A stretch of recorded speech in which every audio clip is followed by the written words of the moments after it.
नमस्कार, मैं अमित वांद्रे। आप देख रहे हैं महाराष्ट्र टीवी 24। आज हम बात करने वाले हैं विदर्भ विकास महामंडल की। विधानसभा का अर्थसंकल्प अधिवेशन 3 दिन पहले ही शुरू हुआ। अधिवेशन के पहले ही दिन विदर्भ विकास महामंडल और मराठवाड़ा विकास महामंडल पर जोरदार बहस हुई।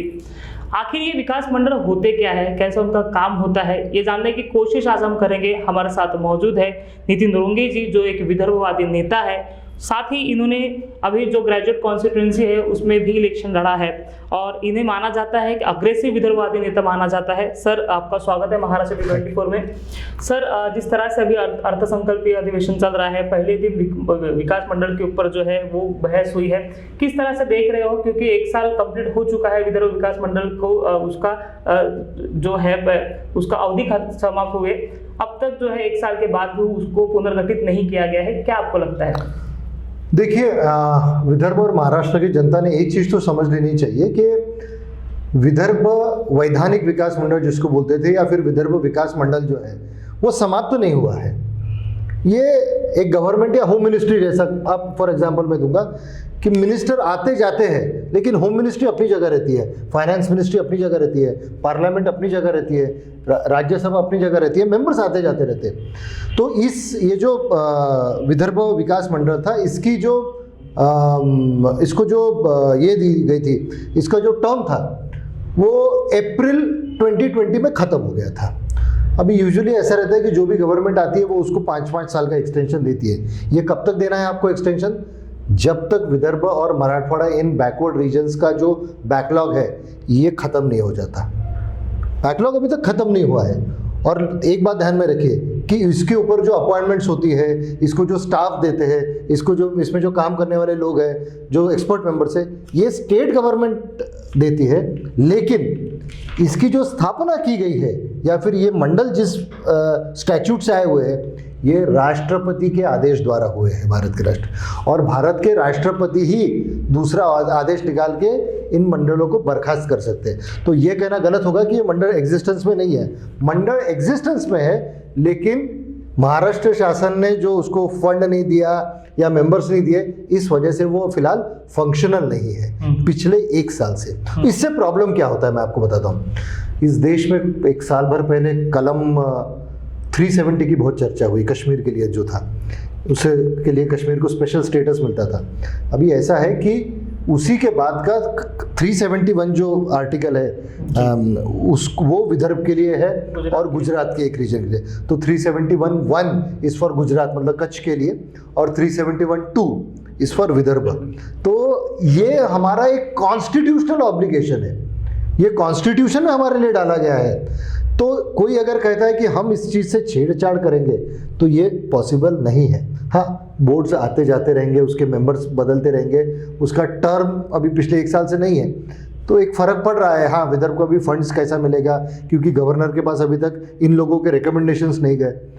तो इसकी यूजुअल फंक्शनिंग क्या रहती है कि ये जो विदर्भ डेवलपमेंट बोर्ड है, आज हम जिसकी बात कर रहे हैं, इसमें कुछ, इसका जो कॉन्स्टिट्यूशन है, इसके जो मेंबर्स है, इसके प्रेसिडेंट है, इसके मेंबर सेक्रेटरी है, इसके जो एक्सपर्ट मेंबर्स है, वो विदर्भ के अलग अलग इश्यूज़ पे पढ़ाई करते हैं, उसका एक एनालिसिस करते हैं, और उस चीज़ में क्या क्या खामियां हैं, विदर्भ में क्या क्या बैकलॉग है, ये सब लिख के वो महाराष्ट्र के गवर्नर साहब को भेजते हैं। और महाराष्ट्र के गवर्नर साहब ये सारे रिकमेंडेशंस को रिफाइन करके अपने रिकमेंडेशंस गवर्नमेंट ऑफ महाराष्ट्र को भेजते हैं, which is included in the budget of the state government. Ajit Dada Pawar जो 8 तारीख को बजट देंगे, उसमें ये सब आएगा कि विदर्भ में इतना फंड्स कम है तो इतना प्रोविजन किया जा रहा है।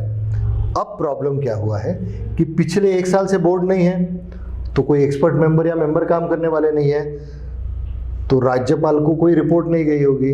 अब राज्यपाल को रिपोर्ट नहीं गई है तो राज्यपाल ने किस बेसिस पे आगे स्टेट गवर्नमेंट को रिकमेंड किया?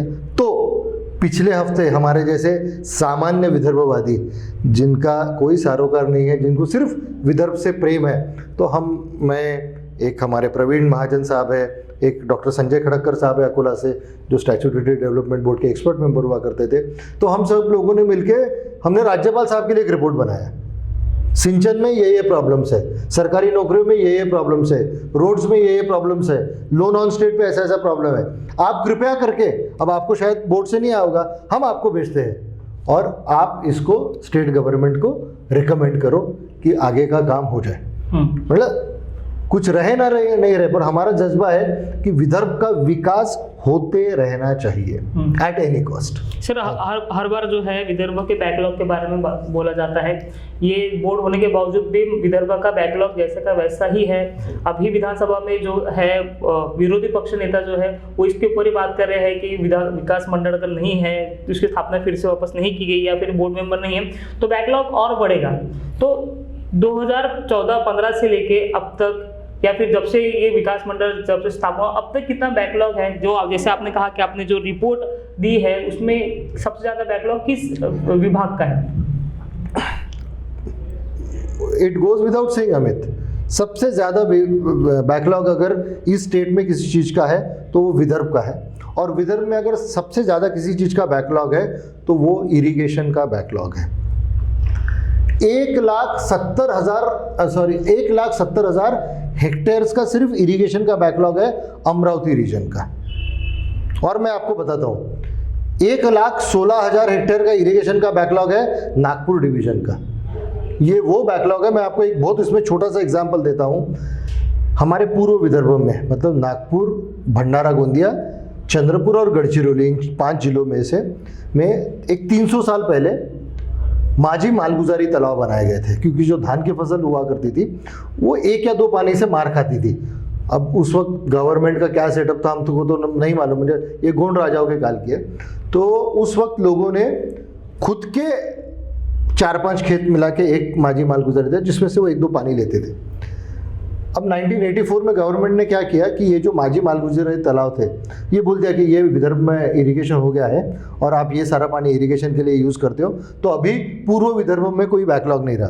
अमित, आप भी जाके पूर्व विदर्भ में कभी घूम के आइए। ये जो माझी मालगुजारी तालाब था उसमें बिल्डिंग्स बन गई, वो तालाब के अंदर फ्लैट स्कीम्स बन गई, उसमें स्टेडियम्स बन गए, उसमें लोगों ने प्लॉट डाल के बेच दिए। कितने तो डिसिल्टिंग हुए तो वो बुझ गए, मतलब वो जो तालाब थी उसकी कैपेसिटी। और लेकिन आज भी ऑन पेपर वो इरिगेशन के लिए यूज किया हुआ दिखा रहा है। तो ये सारी चीजें हमने गवर्नर के सामने लाई, मैं ये मानता हूँ।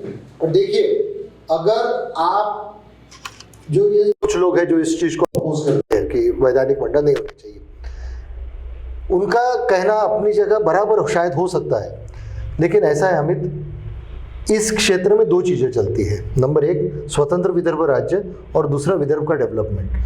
हमारी जो नई पीढ़ी है, हम लोगों का ऐसा कहना है कि स्वतंत्र विदर्भ राज्य बिल्कुल बनना चाहिए, अभी 31 मार्च को बन जाना चाहिए, ठीक है ना, 31 मार्च तक बन जाना चाहिए, लेकिन 30 मार्च तक इस विदर्भ का डेवलपमेंट होते रहना चाहिए।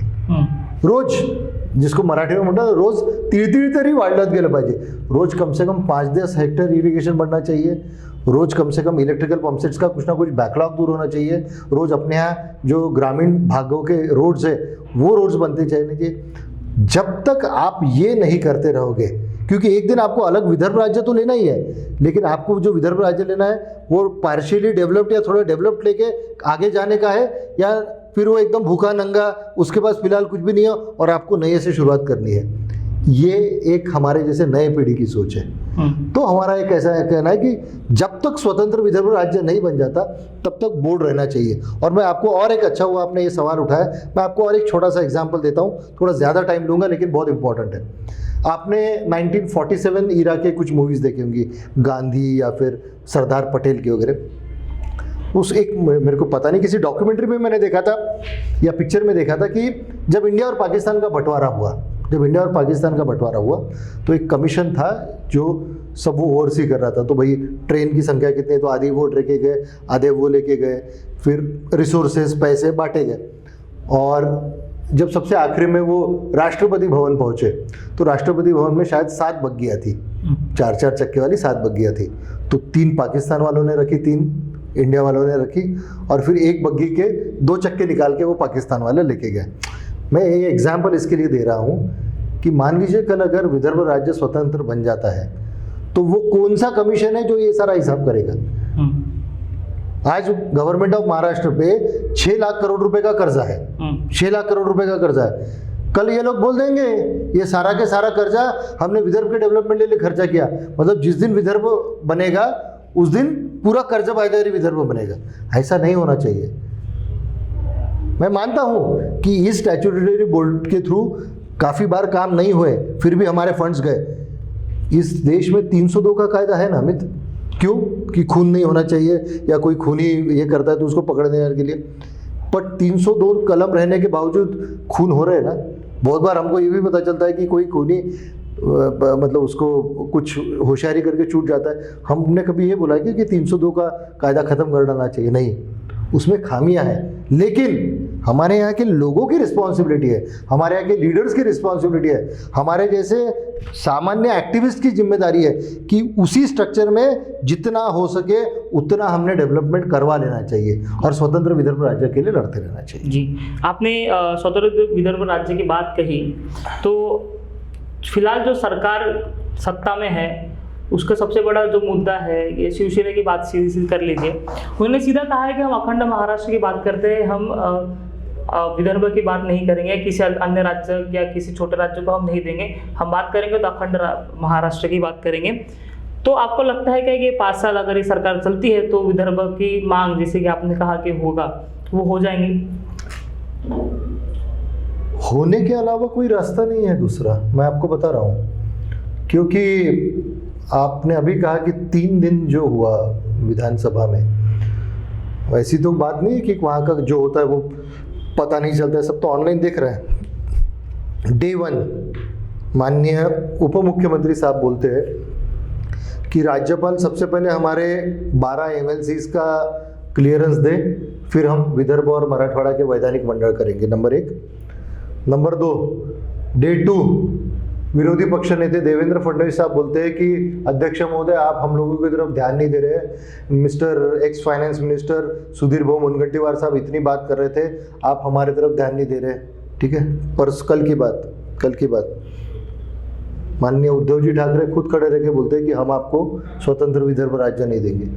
ये हमारे लीडर्स की वहाँ पे क्या पोजीशन है ये पता चलती है, हमको भी मालूम है उनकी पोजीशन वहाँ पे कितनी खराब है।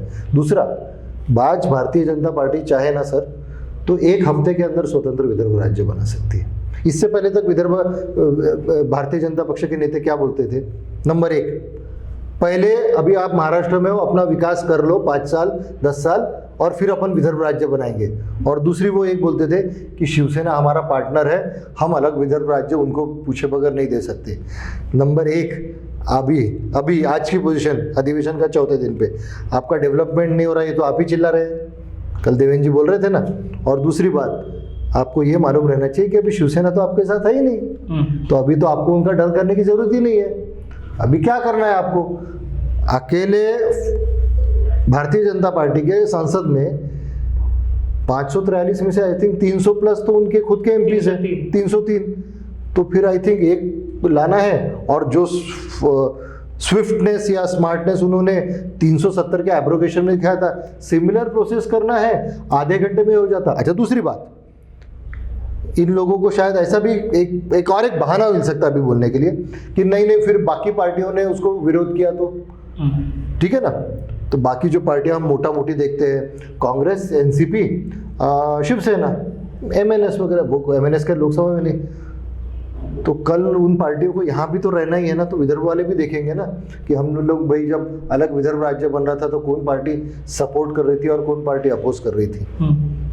सर 2014 में जब इलेक्शन हो रहे थे, राज्य के इलेक्शन की बात कर रहा, 15 में जो इलेक्शन हो रहे थे, तब तत्कालीन मुख्यमंत्री ने कहा था, तब नहीं थे मुख्यमंत्री, उन्होंने कहा था, ये आश्वासन दिया था कि अगर बीजेपी सत्ता में आती है तो 6 महीने के अंदर हम विदर्भ के निर्माण करेंगे, ये ऑन द रिकॉर्ड उन्होंने कहा था। उसके बाद विदर्भ के लोगों ने उनको सपोर्ट भी किया था, विदर्भ के नेताओं ने उनको सपोर्ट किया था। उसके बाद जो हुआ, सबने देखा कि 5 साल गुजर गए, लेकिन विदर्भ की बात एक भी बार उनके मुख से नहीं निकली, चाहे फिर विदर्भ के नेता हो या मुख्यमंत्री खुद नागपुर से आते हैं विदर्भ के, फिर अर्थमंत्री जो है विदर्भ के, उनके मुँह से एक ऊर्जा मंत्री भी है और अर्थ मंत्री थे, वो भी विदर्भ के थे, लेकिन एक भी बार उन्होंने विदर्भ की बात नहीं की।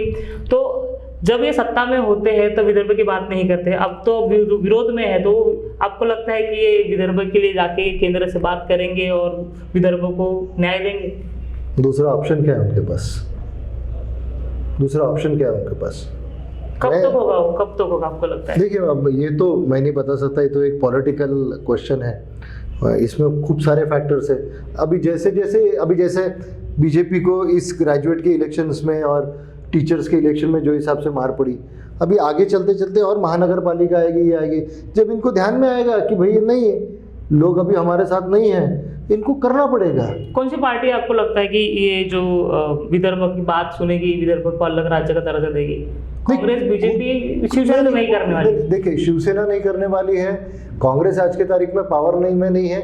आज की तारीख में किसी को दूसरे पार्टी को बोलने की जरूरत ही नहीं है ना।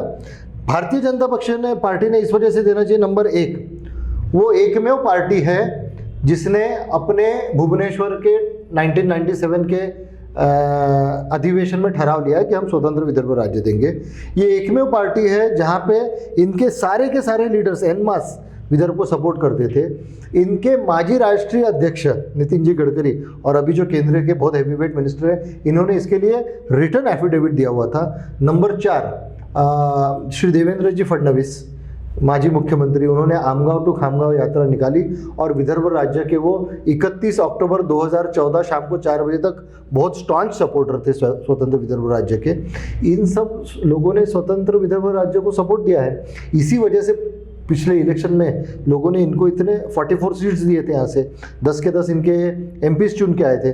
और सबसे इम्पोर्टेंट, आज इनके पास संख्या है, लोकसभा में भी, राज्यसभा में भी, तो इनको विदर्भ राज्य बनाने के लिए कोई प्रॉब्लम नहीं है। बट अमित, आपने अभी जो सब बताया, इतने सालों में अपने यहाँ के मंत्री थे, ये थे वो थे, अगर 2 टाइम है तो एक मूवी की बात, एक पिक्चर की बात कर सकते हैं हम लोग। आन मैन एट वर्क करके एक पिक्चर आता है, आन मैन एट वर्क करके एक पिक्चर आता है, मधुर भंडारकर जी का बहुत सुंदर पिक्चर है, कभी आपने देखना। तो उसमें ऐसा है कि अक्षय कुमार, लारा दत्ता, आई थिंक शत्रुघ्न सिन्हा, परेश रावल, और बहुत अच्छा स्टार कास्ट है, सुनील शेट्टी वगैरह। तो ये अक्षय कुमार नया डीसीपी या कुछ है ना, अच्छा एक क्राइम का ऑफिसर बन के मुंबई में पोस्ट होता है, और पहले दिन जाके वो मुंबई में वो पठानवाड़ी में एक पठान करके जो गुंडा है उसको थोड़ा सा धौंस दे के आता है कि तू अपने धंधे बंद कर दे, नहीं तो मैं तेरे काम तमाम कर दूंगा, उस टाइप का जो हिंदी पिक्चर में टिपिकल रहता है। तो उसी शाम को उसके 2 जो सीनियर उसके साथ वाले जो उसके एसोसिएट्स रहते, कांस्टेबल वगैरह, वो दोनों एक ड्रिंक पे बात करते रहते कि साहब ये अपना साहब तो ज़बरदस्त लोहा है, बोले आज तो उसने ज़बरदस्त काम करके दिखाया। तो ये दूसरा जो एक सीनियर जिसने काफ़ी दुनिया देखी है, वो जो पुलिस वाला रहता है, उसका एक बहुत सुंदर डायलॉग है कि ये मुंबई की खारी हवा है मियाँ, अच्छे लोहे में जंग लगा देती है। तो अपने भी नेताओं के साथ काफ़ी हद तक यही हुआ है मुंबई में जाकर। मैं क्लियर बता रहा हूँ, मतलब अगर आप वो मूवी देखें तो शायद आपको सीन याद में आएगा, 1 घंटा 2 मिनट के बाद वो सीन है, तो मेरे को अच्छे से। तो ये सब है, ऐसा नहीं है कि विदर्भ नहीं बन सकता। और हाँ, ये लोग जैसे जैसे विदर्भ को ये करते जाएंगे, आज मालूम है हमको फंड्स नहीं मिल रहे हैं, विदर्भ में डेवलपमेंट नहीं हो रहा है, और पिछली जो गवर्नमेंट है वो भी खुन्नस के साथ विदर्भ के पीछे लगी है कि पिछली गवर्नमेंट ने तुमको बहुत कुछ दिया है। वो ये नहीं देख रही कि पिछले 60 सालों में हमारे साथ क्या अन्याय हुआ, वो सिर्फ हिसाब पिछले 5 साल का लगाते जा रहे हैं, हो ना। और मैं एक बात क्लियर बताता हूँ, मैं कोई पॉलिटिकल पार्टी का साइड नहीं लेता। मुझे श्री उद्धव जी ठाकरे या फिर मिस्टर अजीत दादा पवार या एनसीपी से कोई शिकवा नहीं है। उनका वो स्वभाव ही है कि वो विदर्भ को ऐसे ही रखेंगे। ये तो हमारे लोगों की अभी जिम्मेदारी है कि कैसा करना है। वो नहीं सुन रहे ना आपकी, वो आपको नहीं फंड दे रहे ना, वो आपको नहीं हेल्प कर रहे ना विदर्भ के मामले में। आपके पास केंद्र आपके हाथ में है। अमित जी शाह देवेंद्र जी का कितना सुनते हैं, नितिन जी गडकरी और इनका अपने नरेंद्र मोदी साहब का कितना अच्छा है। जाइए बोली हमने रिटर्न एफिडेविट दिया था, ये है, विदर्भ पे ऐसा ऐसा अन्याय हो रहा है, अलग स्टेट बना दीजिए, फिर देखो हम कैसे डेवलपमेंट करते हैं। चलो ये तो हो गया पॉलिटिकल बात। अगर विदर्भ को अलग राज्य बनाना है तो जनता की भी उतनी ही जिम्मेदारी होनी चाहिए। कुछ विदर्भ के नेता जो है वो सामने आते हैं, आंदोलन होता है, उतने तक ही विदर्भ का आंदोलन सीमित है, सामान्य जनता उसमें इन्वॉल्व क्यों नहीं हो रही? सबसे बड़ा सवाल। दूसरा सवाल इसी में कि विदर्भ के वादी जब आंदोलन होता है तो उसमें ज़्यादा संख्या में अगर देखते हैं तो वो एजेड लोग होते हैं, बड़े लोग होते हैं। युवक का सहभाग जो है इसमें काफ़ी नगण्य है। तो इसको बढ़ाने के लिए जिस तरह से आंध्रा का आंदोलन हुआ था, तेलंगाना का आंदोलन हुआ था, उस तर्ज पर मैं नहीं चाहूँगा कि उतना हिंसक हो, लेकिन लोगों का सहभाग आपको लगता नहीं विदर्भ में कम है? आपको उनको यूथ का स्पेशली उनको आपको जोड़ने की बहुत ज़्यादा ज़रूरत है। देखिए, अगर आप सिर्फ विदर्भ का आंदोलन क्यों, आप इतने पुराने आंदोलन देख लीजिए ना, मतलब पोस्ट इंडिपेंडेंस जो हुआ, जो पहले 10-20 साल सिर्फ भाऊ जामोदराव धोटे के साथ जो आंदोलन हुआ, उसके बाद अगर आप विदर्भ के कोई भी आंदोलन देखें, मतलब 80 के बाद से अभी 2020 तक अगर पिछले 40 सालों में देखें, तो विदर्भ के किसी भी आंदोलन में ऐसा बहुत ज़्यादा वायलेंस या बहुत ज़्यादा पब्लिक पार्टिसिपेशन नहीं रहा है। बाय एंड लार्ज यहाँ की जो पब्लिक है वो बहुत ज़्यादा शांति प्रिय रही है। आपने देखा है कि यहाँ पे कभी कम्युनल वायलेंस बहुत ज़्यादा हुआ है विदर्भ रीजन में?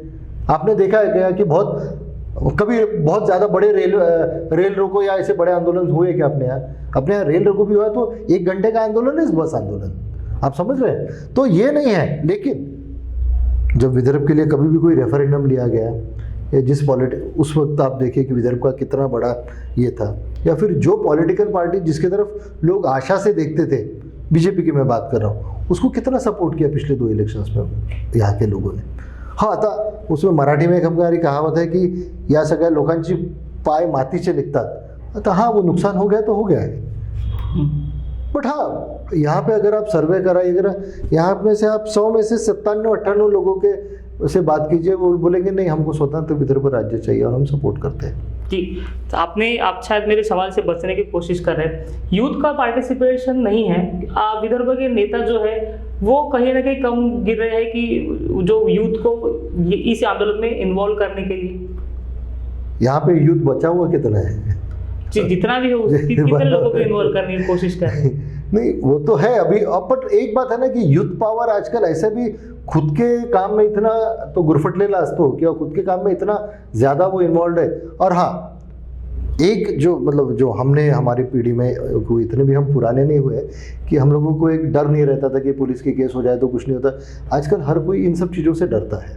आप समझ रहे कि कोई पुलिस की केस लग जाए, कोर्ट में जाना पड़ेगा, पासपोर्ट नहीं मिलेगा, बाहर जाने का इसको हर किसी को करे। तो एक बहुत बड़ा क्लास है जो इसमें, और हाँ जो यूथ इसमें इन्वॉल्व है वो अलग अलग पार्टी और फैक्शंस में बिखरा हुआ है। वो विदर्भवादी है लेकिन वो अलग अलग पार्टी और फैक्शंस में बिखरा हुआ है। आप ये कहना चाहते हो कि खुद को बचाने के लिए जो विदर्भ का युवक है वो नहीं आ रहा है सामने?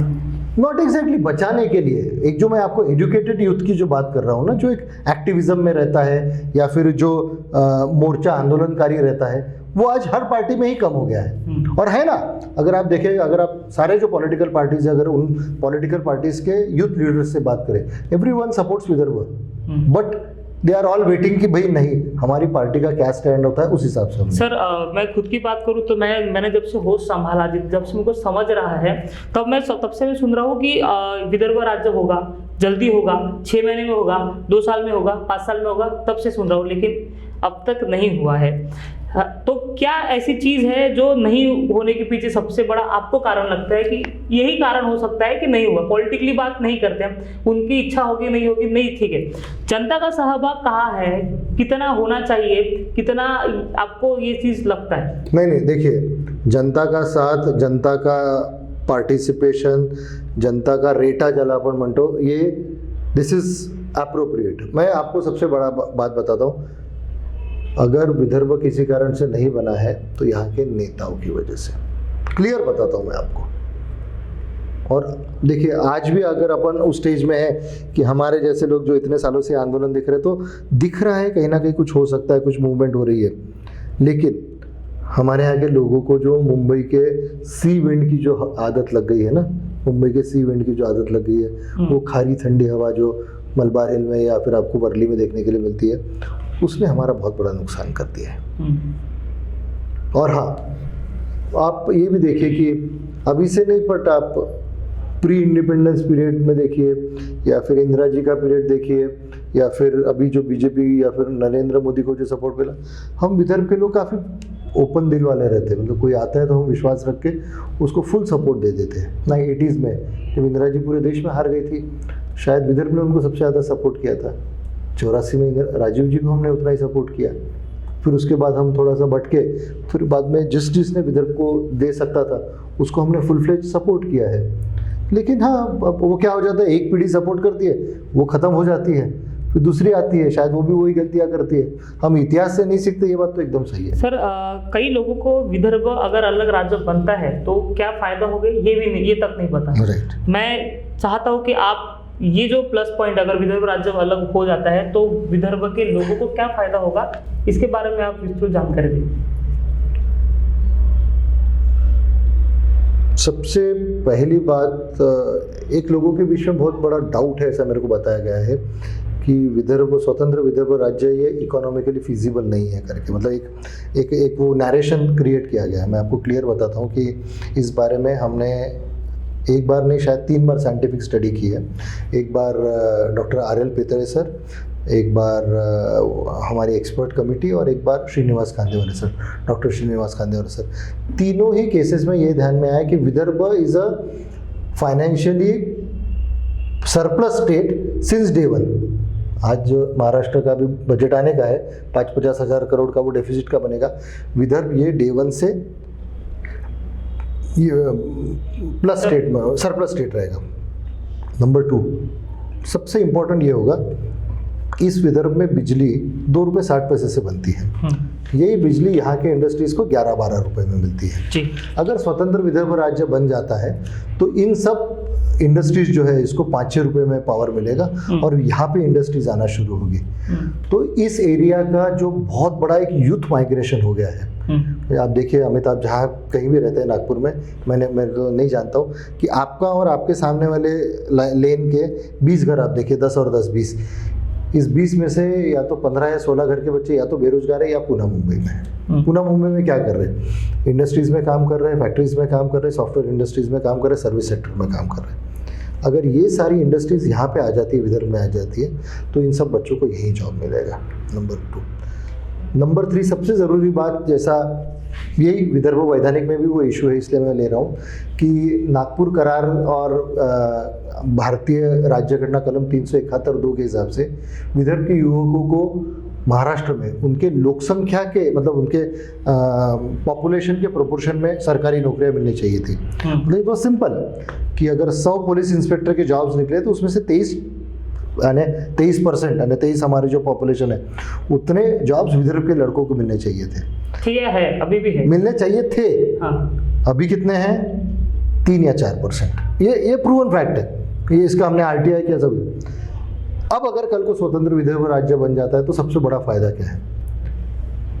डेप्यूटी कलेक्टर से लेके चपरासी और DYSP से लेके सादा फॉरेस्ट गार्ड, ये सारी नौकरियां सिर्फ और सिर्फ विदर्भ के लोगों को मिलेगी। आप समझ गए? तीसरा, विदर्भ का जो खुद का पोटेंशियल है, विदर्भ के लिए जो डेवलपमेंट के ऑप्शंस है, वो आज स्टैग्नेट हो रहे हैं यहाँ पर। ठीक है, विदर्भ में टूरिज्म का बहुत बड़ा पोटेंशियल है। आप MTDC की वेबसाइट देखिए, वो कोकण से शुरू होती है, अजंता एलोरा जाती है और शनिवार वाड़े पे आके ख़त्म हो जाती है। मतलब इतने दिन से हमारे लोनार क्रेटर का डेवलपमेंट करना था, उस शहर में पीने का पानी नहीं है, हाईकोर्ट को इंटरवीन करना पड़ा। तो द थिंग इज, जो हमारी खुद की डेवलपमेंट है, जो हमारे यहाँ का है, वो ये होगा। और सबसे मेन एक इम्पॉर्टेंट बात मैं बताता हूँ और आपके चैनल के थ्रू सब लोगों को बताना चाहता हूँ। आज हम उस एक सिस्टम में रहते हैं कि हम लोगों को काफ़ी टाइम्स हमारे लोक प्रतिनिधि के पास किसी ना किसी काम के लिए जाना पड़ता है। आप किसी भी ऑफिस में जाइए, किसी अपने मिनिस्टर के पास जाइए, MLA के पास जाइए, जब आप यही सुनने को मिलता है वो प्रपोजल मुंबई में पेंडिंग है, प्रपोजल मुंबई में पेंडिंग है। गढ़चिरौली के आदमी को भी वही जवाब मिलेगा, नागपुर के आदमी को भी, अकोला के आदमी को। तो आप मेरे को एक बात बताइए कि हमको वहाँ जाने की ज़रूरत क्या है? कल को अगर स्वतंत्र विदर्भ राज्य बन जाएगा तो विदर्भ के किसी भी कोने से आदमी सुबेरे की बस पकड़ के आ सकता है, नागपुर सिविल लाइंस में उतर के विधान भवन में जाके अपना काम करके रात का खाना घर पे खा सकता है। उसका जो काम होने की है वो फ़ायदा। और हाँ, विदर्भ को अगर आपको कंपेयर करना है तो आपको छत्तीसगढ़ से कंपेयर कीजिए या तेलंगाना से कंपेयर कीजिए। इस बिल्डिंग में जहाँ हम बैठे हैं, लगता है पुरानी बिल्डिंग है। ये बिल्डिंग किसी ज़माने में छत्तीसगढ़ी लेबर ने बनाई होगी। आज आपको विदर्भ में छत्तीसगढ़ी लेबर कहीं देखने के लिए मिलता है? वहाँ पे एक इकोनॉमिक डेवलपमेंट हुआ है, कभी सुना है आपने? बाकी कुछ हो ना हो, मेरा ये आपको दो ही चीज़ें पूछना है। आपने कभी सुना है कि छत्तीसगढ़ या तेलंगाना के लोग नौकरी करने के लिए ज़्यादा बाहर जा रहे हैं, या फिर वहाँ पे किसानों की आत्महत्या हो रही है? ये दोनों चीज़ें वहाँ पे नहीं हो रही। बस उसी हमारे इकोनॉमिक डेवलपमेंट के लिए करना है। और अभी तो और एक बात मैं बताना चाहता हूँ आपको, बहुत आसान है। हम लोग इस देश से टूटने की बात नहीं कर रहे हैं, आप समझ गए? हमारा प्रॉब्लम वो कश्मीर या खालिस्तान या उस टाइप का नहीं है। अगर इस देश में 29 राज्य बनाए गए तो 30वां और एक बनाया जा सकता है। और मेरे को एक ही बोलना है कि अगर स्वतंत्र विदर्भ राज्य बन जाता है तो किसी को अगर दीक्षा भूमि में दर्शन करने के लिए आने का है मुंबई से, तो उसको कोई पासपोर्ट वीज़ा लगने वाला है क्या? गजानन महाराज के दर्शन के लिए लोग आने ही वाले हैं। नागपुर से लोग पूना मुंबई अपने अपने काम के लिए जाने ही वाले थे। तो फिर क्या प्रॉब्लम है, जबकि यहाँ के लोगों की इच्छा है। अच्छा, मेरा आखिरी सवाल, कब तक देखते हो कि विदर्भ हो जाएगा? As soon as possible. जहाँ तक मेरा अंदाज है हो जाएगा। ठीक। मतलब मैं ऐसा कोई जवाब नहीं देना चाहता कि कल मैं उसको रिग्रेट करना चाहूँ। बट हाँ, देखिए क्या है, मैं आपको बताता हूँ। जैसे जैसे जैसे जैसे भारतीय जनता पक्ष का जनाधार टूटता जाएगा, ठीक है ना, अभी वो विधानसभा में से गए, अभी इधर ग्रेजुएट्स में गए, अभी कल को और कुछ इलेक्शन आए, देन दे विल रियलाइज कि अगर हमको इस, कम से कम मुंबई तो हमारे हाथ में नहीं है, पर अगर हम यहाँ पे अगर रूल करना चाहते हैं तो हमको इसको बनाने का है। तो आपको ऐसे भी लगता है कि नागपुर की या विदर्भ की जनता ने विदर्भ के मुद्दे पर ही वोट देना चाहिए, तब जाके विदर्भ का राज्य जल्दी बने? एग्जैक्टली। या झटके देते रहना चाहिए, झटके देना चाहिए, ठीक, अपने अधिकार के लिए करना चाहिए सब चीज़। तो आप सुन रहे थे मिस्टर नितिन रोंगे जी को, जिन्होंने विदर्भ विकास मंडल के बारे में जानकारी दी। वही जो विदर्भ का राज्य की निर्मिति के बारे में भी उन्होंने अपना पक्ष रखा।